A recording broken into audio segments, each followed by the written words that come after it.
একটা গল্প দিয়ে একটু শুরু করতে চাই মাননীয় স্পিকার। ছোট্ট গল্পটি হচ্ছে, রাজা তার উজিরকে বলে দিয়েছিল সকাল থেকে এটা কাজ করবা, এই কাজগুলো করবা। উজির বলেছিল যে আমাকে যে কাজগুলো বলেন কোনটা কখন গুরুত্বপূর্ণ কোনটা ছুটে যায় তার চেয়ে আপনি আমাকে একটা তালিকা করে দিলে ভালো হয়। একটা তালিকাও করে দিয়েছিল। তালিকা দেখে দেখে সে কাজ শুরুই করেছিল। হঠাৎ করে রাজার মনে হলো সে একবার শিকারে যাবে। ঘোড়ার পেটে উঠে যখন রেকাবে পা ঢুকিয়েছে, রেকাবে পা ঢুকালে পা আটকে গিয়েছিল। পাটা যখন ছুটাতে পারছিল না তখন সে উজিরকে বারবার ডাকছিল, আমার পাটা এখান থেকে বের করে দাও। পাটা বের করতে যাচ্ছিল না উজির, কারণ উজির বারবার খুঁজছিল যে তালিকাটা করে দেওয়া হয়েছিল সেই তালিকার মধ্যে পা আটকে গেলে ওটা বের করে দেওয়ার বিধান ওখানে আছে কিনা। শেষ পর্যন্ত রাজার পা আর ওখান থেকে বের করা যায় নাই এবং রাজাকে মুক্ত করা সম্ভব হয় নাই বলে আমরা গল্পে জেনেছি। ঠিক আমার কাছে আজকে সংসদ এরকম একটা গল্পের মতো মনে হয়। আমরা জুলাই সনদে যখন আমাদের 4 বছরের সন্তানরা জীবন দিয়েছে, আমরা যখন দেখেছি বিগত 17 বছর উন্নয়নের কথা বলে আমাদের নির্বাচনকে ভুলে দেওয়া হয়েছিল, আবার বিগত 1.5 বছর আমরা লক্ষ্য করলাম যে সে সময় আমরা কেউ কেউ নির্বাচন এবং নির্বাচন বলে বলে আমরা আমাদের মাথা থেকে বিচার এবং সংস্কারটাই ভুলে দিয়েছিলাম। আবার এখন এসে আমরা দেখলাম যে আমাদের নখের কালি শুকাতে না শুকাতেই উন্নয়নের কথা বলে আমরা আবার জুলাই সনদটাকেই ভুলে দিতে বসেছি। আমি খুবই বিব্রত হই যে আমাদের সন্তানেরা রাস্তায় দাঁড়িয়ে সেদিন কি প্ল্যাকার্ডে এটা লিখেছিল যে আমরা একটা ফ্যামিলি কার্ডের জন্য আজকে রাস্তায় দাঁড়িয়েছি।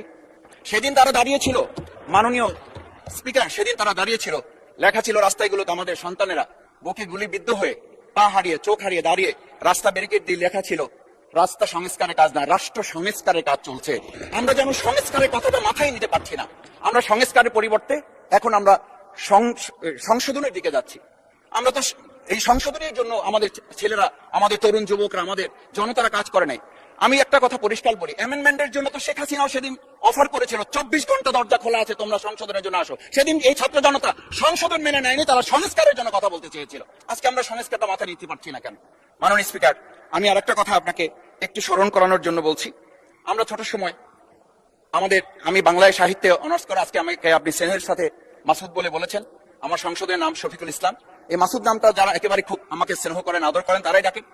আমি বাংলার সাথে আমাদের রাষ্ট্রবিজ্ঞানের ছিল, রাষ্ট্রবিজ্ঞান আমরা ছোট একটা বাক্য পড়েছিলাম, নেসেসিটি নোস নো লস। আমরা এই নেসেসিটিকে আজকে একটা সংবিধানের ধারাবাহিকের মধ্যে আমরা আটকে ফেলেছি। আমরা লাইন খুঁজতেছি, আমরা দাড়ি কমা সেমিকোলন খুঁজতেছি। আমরা আজকে পরিষ্কার একটা কথা বুঝি যে আমাদের এই সংস্কারের প্রয়োজনটা এই কারণে দরকার হয়েছে, এই প্রস্তাবটা এজন্য উত্থিত হয়েছে যে এটা 30 কার্য দিবসের মধ্যে যেখানে করার কথা ছিল সেখানে আমরা খাল খননে গুরুত্ব দিলাম, ফ্যামিলি কার্ডে গুরুত্ব দিলাম, কৃষি কার্ডে গুরুত্ব দিলাম, আমরা আরো অনেক কাজে গুরুত্ব দিলাম। অথচ যেটার জন্য আজকে নির্বাচন করে আমরা এখানে নিজেরা কথা বলার সুযোগ পেলাম, সেই সংস্কার আমরা নজর দিতে পারলাম না কেন? মাননীয় স্পিকার, আমি আর দুটো কথা বলি। আমরা আমাদের প্রিয় মাতৃভূমি বাংলাদেশ, এই বাংলাদেশের সামগ্রিক প্রয়োজনকে সামনে রেখে আমাদের একটা কথা মাঝে মধ্যে বলতে হয় যে আমরা যখন এই রাষ্ট্র সংস্কারের কথা, আমাদের সংবিধানের ধারাগুলোর কথা বলি, আমাদের কাউকে আমরা এই কথা বলতে শুনি যে গণভোটে যে 4টা বিষয় উল্লেখ করা হয়েছে, আমাদের এই 70% লোকরা ভোট দিয়েছে, 51% সরকারি প্রতিনিধিত্ব করছেন।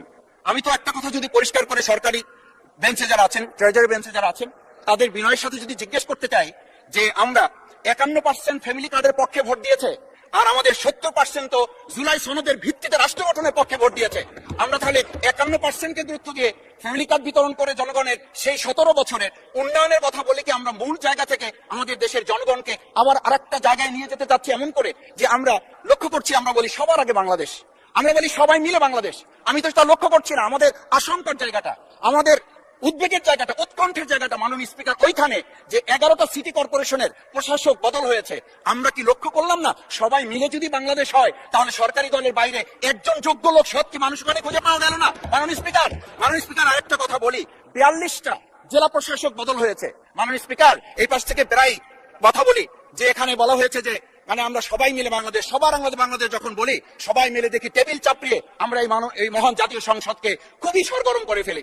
এই 42টা যে জেলা প্রশাসক নিয়োগ হয়েছে, এই জেলা পরিষদে গোটা বাংলাদেশের মধ্যে আজকে এখানে যে কমিটি হয় সেই কমিটিতে আমরা বলি ন্যায্যতার ভিত্তিতে আপনাদের থেকে 2 জন দেন, 1 জন দেন।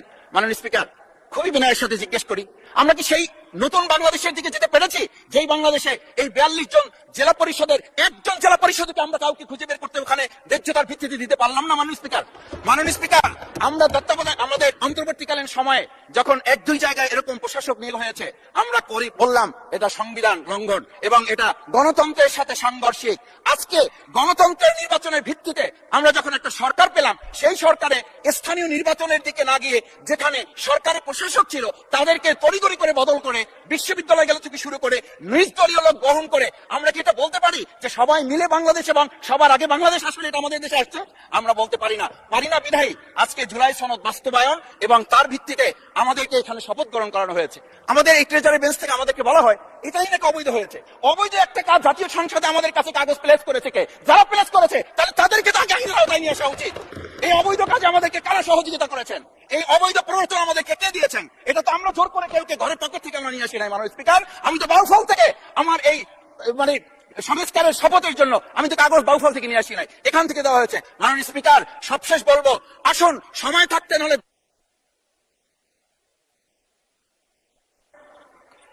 ধন্যবাদ।